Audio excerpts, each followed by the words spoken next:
מעולם לא למד הוראה ולא היה מורה, אבל בשנה האחרונה משרד עורכי הדין של אבי יוסף ברעננה משמש גם בית ספר לשיעורים פרטיים לילדים ממשפחות חלשות.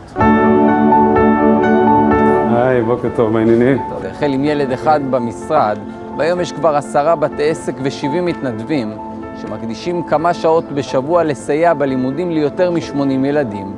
הנה משהו קטן וטוב. הקמתי לפני כשנה את פרויקט עמי, עסקים מלמדים ילדים, על מנת לאפשר לכל ילד שמעוניין ורוצה וצריך שיעורים פרטיים ולאפשר לו להצליח בלימודים.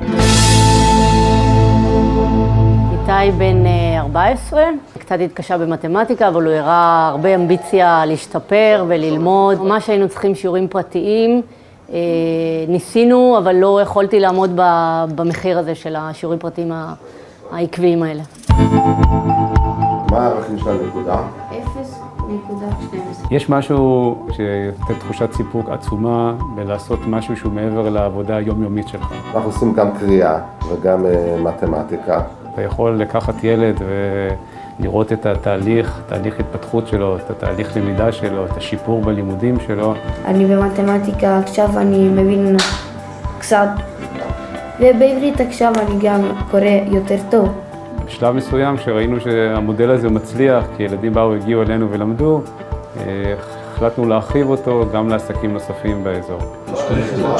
בחזקת 3, אז יש לה 2 נקודות. זה מגוון של מתנדבים, חברות הייטק, משרדי עורכי דין בסביבה, ותלמידות מצטיינות מחטיבת רימון שמלמדות. זה כמו שאתה צריך לחבר את זה ואת זה. אנחנו בדיוק למדנו את זה, אנחנו יודעים בדיוק מה הקשיים בכל דבר. יש תקשורת יותר טובה לדעתי, יש חיבור יותר טוב בין התלמיד למורה.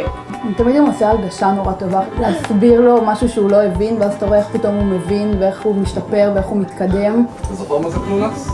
לא, זה עמוד שאתה קודח לתוך הקרוב, כן? מעבר לשיפור הלימודי, עצם הכניסה של אותם ילדים לתוך משרדי עורכי דין, לתוך חברות הייטק, מעניקה להם השראה, מעניקה להם איזשהו חזון למה שאנחנו רוצים שבסופו של תהליך הם יגיעו. הבן שלי שהוא רוצה איכשהו להגיע לחברת הייטק, זה עושה לו אמביציה, זה עושה לו רצון להשתפר ולהיכנס למקום של הגדולים, של החכמים. אני ראיתי אותו פעם ראשונה, אמרתי, הוא הכי טוב. בחלק מהמקרים נוצרו חברויות וקשרים, כמו המתנדב שהגיע לבר מצווה של התלמיד שהוא מלמד. כיף גדול. ישבתי איתו פעמיים בשבוע, הכרתי את המשפחה שיש לו משפחה מקסימה. למדתי קצת איטלקית.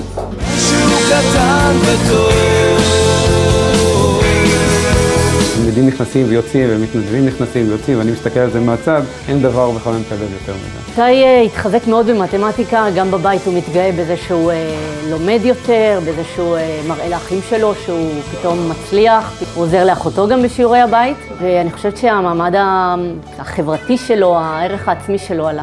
החזון הוא שהפרויקט הזה יפעל גם בערים נוספות, פשוט להעתיק את המודל הזה גם לערים אחרות.